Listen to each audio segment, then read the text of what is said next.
Buenos días, soy el doctor Javier de Castro, oncólogo médico del Hospital Universitario La Paz de Madrid, en España. Es para mí un honor haber sido invitado por la Sociedad Venezolana de Oncología al 21º Congreso Venezolano.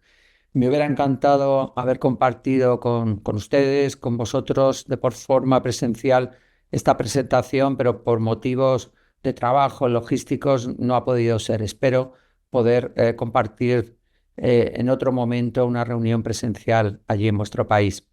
Yo voy a hablar del manejo en cáncer de pulmón en estadios tempranos, porque como sabéis, en los últimos años ha tenido un gran avance y estamos hablando de la oportunidad ya no solo de prolongar la supervivencia a los pacientes, sino de aumentar la curación de los mismos. Esta es mi declaración de conflicto. Como os decía, me gustaría empezar repasando brevemente algunos aspectos del cáncer de pulmón en estadio temprano, porque merece la pena definir cuáles son, cómo debemos valorar a los pacientes, cuáles son las mejores estrategias a plantear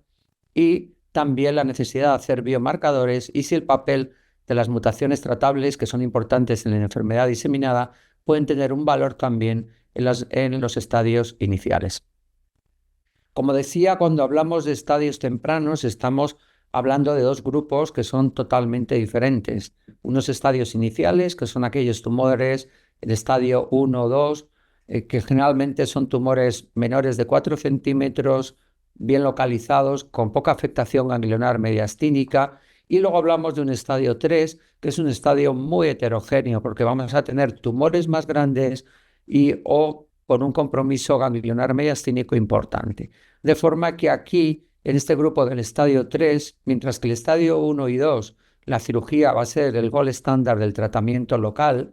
salvo en aquellos casos en los que no se pueda y haya que recurrir a técnicas radioterápicas, en el estadio 3 vamos a tener pacientes con tumores totalmente resecables al momento del diagnóstico, potencialmente resecables o totalmente irresecables, y esto va a hacer que sea totalmente diferente la aproximación terapéutica a los mismos. No voy a insistir con la clasificación TNM. Muchos de los estudios que voy a presentar hoy se diseñaron con la 7ª clasificación. Ya no solo estamos en la 8ª, sino ya se ha avanzado hacia la 9ª, que incluye aspectos moleculares, pero lo más importante que me gustaría resaltar es que el tamaño del tumor importa y la 8ª clasificación diferenció centímetro a centímetro el tamaño tumoral como un valor pronóstico, además, por supuesto, de la afectación ganglionar mediastínica, que sabemos que posiblemente en estos estadios iniciales sea la característica pronóstica más importante.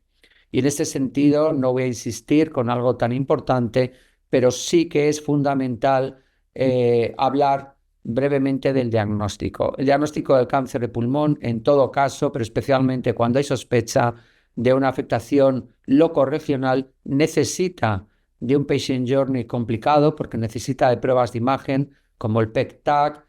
para esa diferenciación de la situación del estatus mediastínico y además pruebas de confirmación si hay sospecha de afectación ganglionar mediastínica, como pueda ser ecobroncoscopia, mediastinoscopia u otras formas de diagnóstico de esos ganglios para llegar a la conclusión de cuál puede ser la mejor estrategia, si empezar con una cirugía o empezar con un tratamiento previo a la misma.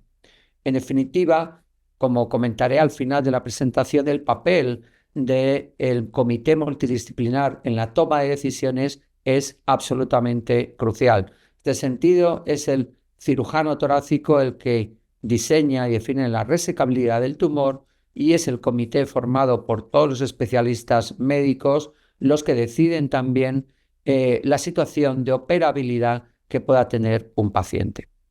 En cualquier caso, sabemos que tenemos que mejorar la situación porque cuando los pacientes son operados, la probabilidad, incluso en los estadios iniciales, de que pueda aparecer afectación metastásica es muy alta, como se puede ver con afectación del sistema nervioso central, metástasis en pulmón, en hueso o en otros órganos. A medida, lógicamente, que aumentamos el estadio, aumentamos esa situación. Y sabemos que la quimioterapia produce, desde luego, de forma adyuvante un beneficio claro en estos pacientes. pero esa quimioterapia basada en 4 ciclos, como todos sabéis, de cisplatino, no aumenta mucho más de un 5% de incremento de supervivencia. De igual modo, la estrategia neoadyuvante con quimioterapia sola que se planteó para los estadios, sobre todo 3A, potencialmente o totalmente resecables, no mejora mucho más allá de ese 5%, con lo cual la quimioterapia tiene un beneficio limitado. Por lo tanto, tenemos nuevas estrategias de forma adyuvante tras la cirugía o de forma previa a la misma para intentar incrementar los pacientes potencialmente quirúrgicos y, como comentaba al principio, aumentar no solo la supervivencia, sino la curación de los pacientes. Y en esta situación aparece la estrategia, la incorporación de la inmunoterapia, muy útil en los ensayos, en los estudios de los estadios avanzados metastásicos, como habrán comentado otros de mis compañeros durante esta presentación, pero al mismo tiempo estamos viendo cómo los resultados de las etapas metastásicas van migrando hacia estos estadios precoces. En este caso, la inmunoterapia neoadyuvante o adyuvante supone un gran cambio de paradigma, como vamos a ver. Se han realizado varios estudios de tratamiento adyuvante con inmunoterapia. 2 de ellos han sido positivos, el resto negativos. Me gustaría resaltar el IMpower 010 porque es el primer estudio que confirmó la eficacia del tratamiento adyuvante tras 4 ciclos de quimioterapia adyuvante según estándar para aquellos pacientes tras cirugía completa en estadio 1B a 3A. Se administraba o se comparaba la administración de atezolizumab por 16 ciclos frente simplemente al seguimiento de los pacientes. Y es un estudio jerarquizado en sus objetivos. Esto significa que primero nos fijamos en la supervivencia libre de enfermedad, en la DFS, para población PDL1 positiva mayor del 1%, estadios 2 y 3. Si ese objetivo se alcanzaba, pasábamos a toda la población con independencia del PDL1, estadios 2 y 3A. Si eso se alcanzaba, pasábamos a la supervivencia libre de enfermedad para toda la población, incluyendo estadios 1B y A3A. Y aquí fue justo cuando se tuvo que parar ese avance estadístico porque aquí no se alcanzó una significación estadística. Los primeros datos, como pueden ver ahí, se presentaron por la doctora Wakili en ASCO de 2021 y, como decía, en estos objetivos primarios se puede ver claramente cómo para la población PDL1 positivo se cumple con una diferencia estadística muy evidente, también hazard ratio 0.8, cuando nos vamos a la población 2 y 3A también se alcanza por la hazard ratio 0.79 y es en la otra población cuando estamos en una situación de menor significación estadística. Desde 2021 hemos ido avanzando de una forma muy significativa en los diferentes estudios y una de las cosas que vimos es que en esta población se podían incluir pacientes con mutación en GFR o ALK. Sabemos que estos pacientes no se van a beneficiar de la misma forma de la inmunoterapia y por lo tanto una de las primeras consideraciones fue extraer a su grupo de pacientes, que aunque era pequeño, pero lo que vimos es que cuando los extraíamos, como se puede ver en la gráfica, la magnitud de beneficio, cuando los excluíamos, era significativamente algo superior. Con lo cual, ya sabemos que posiblemente esta población no sea la que más se va a beneficiar. Hemos ido avanzando desde ese 2021 en diferentes congresos y me parece muy importante. Hubo una publicación en Lancet Oncology por la doctora Felip, también de aquí España, y una segunda publicación en Alliance en el 2023, donde se identificó que sobre todo la población con alta expresión mayor de PDL1 del 50%, se conseguía el mayor seguimiento con 4 años y una supervivencia global, como se puede ver, que claramente era muy significativa porque teníamos una diferencia de casi un 85% frente a un 70% con el brazo control. Insisto, en esta población, altos expresores, una diferencia de 15% en supervivencia a los 4 años. En ASCO de este mismo año, la doctora Wakili presentó la última actualización, pero ya con 5 años, es decir, con la mayor madurez que tenemos hasta el momento en un estudio de adyuvancia con inmunoterapia, y como se puede ver, de nuevo para la población PDL1 positivo,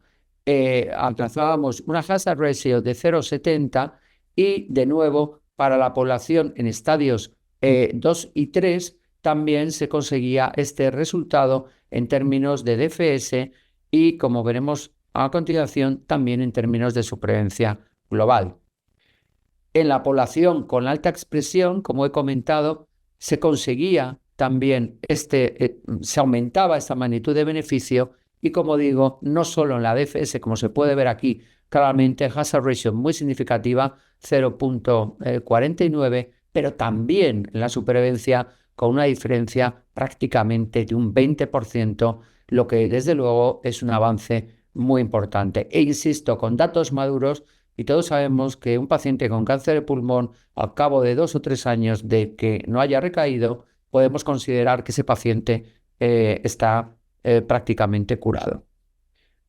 También tenemos datos en relación a los estadios, mayor beneficio en DFS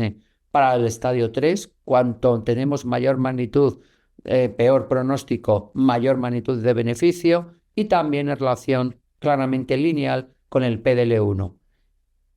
La doctora Felip, de nuevo, en el congreso que se ha celebrado hace apenas mes y medio en Barcelona, ha presentado los datos también de supervivencia, y, como se puede ver, para los 2 estadios, pero sobre todo para el 3, se obtiene un beneficio estadístico. Recuerden que en los objetivos jerarquizados inicialmente eran los términos de DFS y no de supervivencia global. Además, hemos visto que el uso de atezo durante ese periodo de un año supone una reducción muy clara, como se puede ver en las diferentes barras, en cuanto a la incidencia de recaída. Y también se puede ver que, curiosamente, en todas las situaciones, esta recaída se produce sobre todo cuando hablamos de atezolizumab, es más frecuente a nivel local que cuando hablamos de la enfermedad metastásica, donde es más frecuente en el brazo control. Y esto se repite, como digo, en los diferentes estadios. También el uso de tratamientos posteriores para aquellos casos que hayan recaído. En este análisis se puede ver donde las cifras de tratamiento posterior son prácticamente similares, sobre todo mayores, lógicamente, en el estadio 3, pero lo que indica también que incluso cuando utilizamos un tratamiento con atezolizumab y el paciente ha progresado, la posibilidad de que el paciente vuelva a recibir un tratamiento es mayor en los que han recibido este tratamiento, y, de hecho, a pesar de que los grupos de controles han recibido en muchos, es el grupo verde, la barra verde, inmunoterapia, no conseguimos aumentar, como hemos visto, ni en supervivencia global, el beneficio claro. En una de las últimas revisiones que comentaba de esta ESMO 2024, también se ha visto si hay diferencias entre pacientes jóvenes y mayores, entre hombres y mujeres, en cuanto a la situación del ECOG, la situación del estadio, para definir a aquellos pacientes que nos han alcanzado los 5 años libres de enfermedad. Y aquí quedan un poco los datos, que tampoco nos aportan mucho más, pero sí que nos describen un poco la situación de estos pacientes.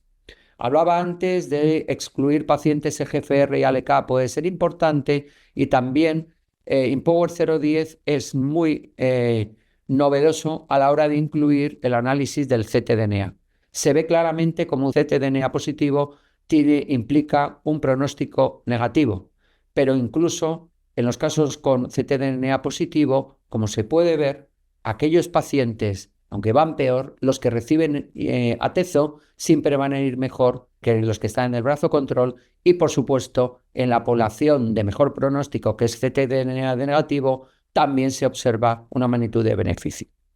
Otros datos que se han testado en diferentes congresos, como ASCO 2023, es el papel de KRAS. Parece que la incidencia es similar a los estadios metastásicos, y también se sigue viendo este beneficio con inmunoterapia, o también en esta firma génica de mal pronóstico, que son los altos niveles de TGF-beta-CAF, como un marcador, como digo, de mal pronóstico y también de beneficio cuando usamos inmuno.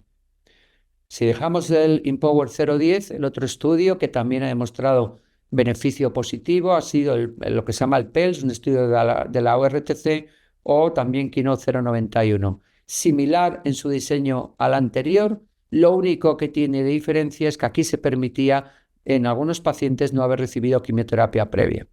Magnitud de beneficio global, pero curiosamente algo que no se explica bien en los altos expresores, que siempre es un predictivo de mejor pronóstico, de mejor respuesta al tratamiento. Aquí, como ven, no se alcanza, posiblemente por situación del análisis post-hoc que se hace, porque el brazo control vaya mejor, pero lo cierto es que este grupo no se beneficia como en el Empower 010.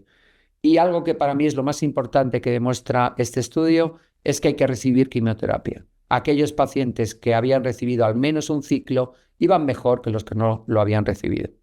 Por lo tanto, tenemos la estrategia adyuvante claramente con la inmunoterapia y también tenemos la llegada de la neoadyuvancia.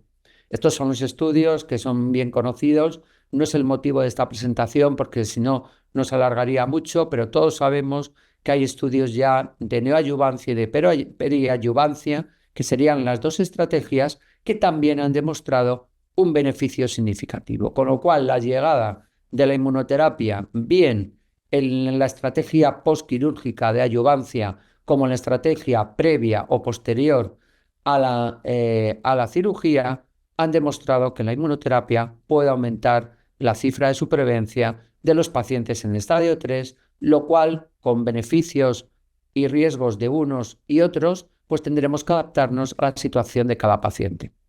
Brevemente comentar dos cosas. Ya teníamos datos también de terapias dirigidas. De nuevo hemos migrado de ese GFR mutado en estadio metastásico a estadios precoces y sabemos que el estudio ADAURA demostró en 2023 resultado positivo al disminuir de nuevo la supervivencia libre de enfermedad. Claramente cuando utilizamos osimertinib durante 3 años tras la cirugía, y datos que demuestran también que esa proyección de la DFS se acaba convirtiendo, cuando es significativa, en una reducción del riesgo de muerte o un beneficio en la supervivencia, en este caso de un 10%, con datos ya maduros a 5 años, como podemos ver aquí. No puedo comentar datos por temas de compliance de Alina, pero alectinib sabemos que también en esta situación de adyuvancia y en este estudio algo diferente porque es un estudio comparativo frente a quimioterapia, no como ADAURA, que era un estudio posterior a la quimioterapia, claramente se ha demostrado un beneficio de usar alectinib para la población ALK positivo. Con lo cual, ya acabando y resumiendo, estamos cambiando los paradigmas de resecabilidad. Estos comités que tenemos van a ser claves para definir cuál es la mejor opción de paciente, si una estrategia previa a la cirugía, una estrategia quirúrgica directa, unas capacidades de operabilidad, resecabilidad, tiempos a la cirugía que debemos tener, y el papel del comité es clave, como decía, no solo para la decisión terapéutica, sino también para el análisis de biomarcadores que en los estadios precoces debe estar. Y lo que se demuestra es que cuando hay comités detrás de una decisión diagnóstica y terapéutica en cáncer de pulmón, también se demuestra que esto permite aumentar la supervivencia. Y como decía,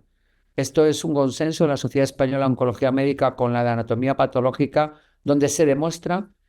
cuáles son los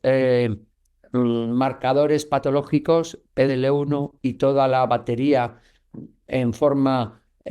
monomolecular o en forma de secuenciación masiva que tenemos que hacer en la enfermedad avanzada, pero que posiblemente ya, al menos en los estadios iniciales, tendremos que hacer EGFR, ALK y PDL1, porque sabemos que cuando mayor sea la expresión de PDL1, siempre va a ser un indicador de mejor situación y mejor respuesta, y aquí nos está alterando el patient journey del paciente en el estadio precoz, donde en el diagnóstico tenemos que incluir esos biomarcadores para dirigir a los pacientes hacia la mejor solución.